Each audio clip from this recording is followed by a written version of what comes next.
تو بزدار حکومت یا پنجاب میں پی ٹی آئی کی حکومت بھی دھڑن تختہ ہو جائے گی، گر جائے گی۔ تو جہانگیر ترین نے آج جو گفتگو کی ہے وہ بھی بڑی نپی تلی الفاظ میں کی ہے۔ اس نے کہا کہ میں تو دوست ہوں، آپ مجھے دشمنی کی طرف کیوں دھکیل رہے ہیں، میں 1 سال سے خاموش رہا ہوں۔ تو یہ دیکھیں، اس کا مطلب تو آپ کو پتہ ہے کہ کیا ہے، کہ بھائی دیکھیں، وہ جہانگیر ترین بنیادی طور پر عمران خان کی طرح، اس میں تو کوئی دو رائے نہیں ہے کہ وہ اسٹیبلشمنٹ کی پالیٹکس کرتے ہیں۔ وہ کبھی کسی پارٹی کے ساتھ نہیں جاتے جب تک انہیں، یا اس کا ساتھ نہیں چھوڑیں گے جب تک انہیں اس قسم کا کوئی اشارہ نہ مل جائے۔ اگر آپ یہ بھی دیکھیں کہ جہانگیر ترین کوئی پی ٹی آئی کے فاؤنڈرز میں سے نہیں ہے۔ جہانگیر ترین، کئی لوگ یہ کہتے ہیں، مبصرین یہ کہتے ہیں، اور سب لوگوں کو پتہ ہے کہ اس وقت پی ٹی آئی اس نے جوائن کیا تھا جب ان پی ٹی آئی پہ دست شفقت آ چکا تھا، اس کے بعد یہ آ گئے تھے اور دوسرے بھی لوگ آ گئے تھے۔ تو اب جہانگیر ترین کا جو شیخ رشید اور دوسرے لوگ باتیں کر رہے ہیں، شیخ رشید نے گزشتہ دنوں ایک نہیں بلکہ ایک سے زیادہ انٹرویوز میں یہ بات کی تھی، جب ان سے پوچھا گیا کہ جہانگیر ترین کا وہ جہاز کہاں گیا جو آپ کو پکڑ پکڑ کے ادھر لا رہا تھا ممبرز کو، تو اس نے کہا وہ جہاز تو تباہ ہو گیا، وہ اب نہیں ہے موجود۔ تو جو علامتی گفتگو تھی، یہ ساری چیزیں رپورٹ ہوئی ہیں، اور جہانگیر ترین یہ سمجھتے ہیں کہ ان کے خلاف ایک مکمل لابی ہے، اور ان میں خاص طور پر وہ جو عمران خان کے پرسنل سیکریٹری ہیں، پی ایس او جو اس کو کہتے ہیں، اعظم خان صاحب، اس نے اور دوسرے لوگوں نے بڑا کردار ادا کیا ہے جہانگیر ترین کے خیال میں۔ ایک بات وہ کہہ چکے ہیں کہ ایک انٹرویو میں پی ٹی آئی کے رہنما کہہ چکے ہیں کہ آئی بی سے رپورٹ تیار کروائی گئی جہانگیر ترین کے خلاف، جو وزیر اعظم کو پیش کی گئی، اور اس کے بعد یہ فیصلہ ہوا۔ یہ جہانگیر ترین کے خلاف عمران خان کو اس قسم کی رپورٹس بھی ملی تھی کہ وہ اپنے تئیں کچھ حرکتیں کر رہے ہیں جن سے عمران خان ناراض ہو گئے تھے۔ ایک حرکت ان میں یہ تھی کہ وہ پنجاب میں ریپلیسمنٹ کے لیے کچھ لوگوں کو کینڈیڈیٹ کو طور پر، چیف منسٹر کے کینڈیڈیٹ کے طور پر پروموٹ کر رہے تھے۔ تو یہ بات بھی وہاں عمران خان کے ساتھ پہنچی، اور پھر بات کو پتہ ہے کہ جب لوگوں کے کان بھرے جاتے ہیں تو اس قسم کی گوسپس میں باتیں آتی ہیں، تو بہت ساری وہ آ گئی ہیں۔ اور ایک طریقے سے آپ پچھلے دنوں کو اگر دیکھیں گے تو جہانگیر ترین کے جتنے ساتھی تھے ان سب کو آہستہ آہستہ کر کے نکالا گیا۔ مثال کے طور پر جہانگیر ترین کے لیے پی ٹی آئی میں کافی عرصے سے مخالفت کا ماحول ہے۔ جہانگیر ترین کا مخالف صرف شاہ محمود قریشی نہیں تھا، شہزاد اکبر صاحب جو احتساب کے سب کچھ ہے، احتساب ان کے ہاتھ میں ہے، وہ بھی ہے۔ اعظم خان جو ہم نے کہا اس کا پرسنل جو سیکریٹری ہے وہ بھی ہے، اسد عمر صاحب ہیں، شاہ محمود قریشی ہیں، چودھری غلام سرور صاحب ہیں۔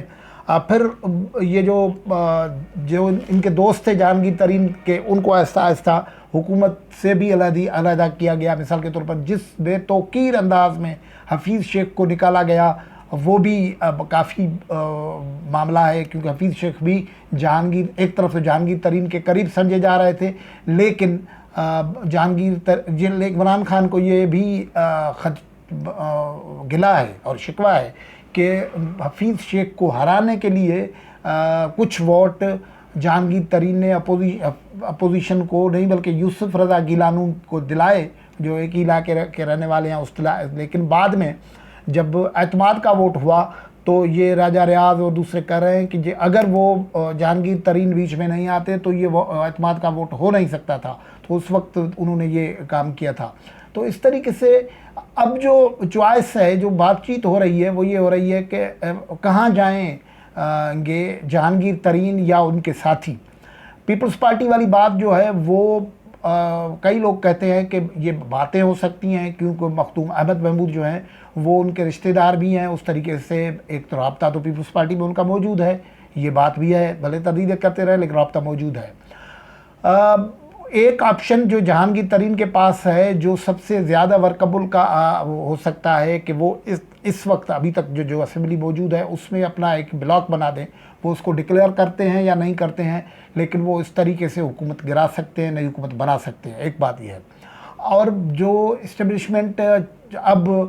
کہ اسٹیبلشمنٹ کے لیے بہت ساری پریشانیاں ہیں. پیپلز پارٹی پہ بہرحال اسٹیبلشمنٹ اب تک کوئی اتنا بڑا ٹرسٹ نہیں کر رہی ہے، نہ ہی پیپلز پارٹی کی اتنی حیثیت رہ گئی ہے کہ وہ پنجاب سے جیت کے آ جائیں اور اس کے حکومت بنا کے دی جائے. یہ مبصرین کا خیال ہے. کل حالات کیا ہوتے ہیں اس کا کچھ اندازہ نہیں ہوتا ہے، لیکن اب تک کی جو صورتحال ہے تو وہ بھی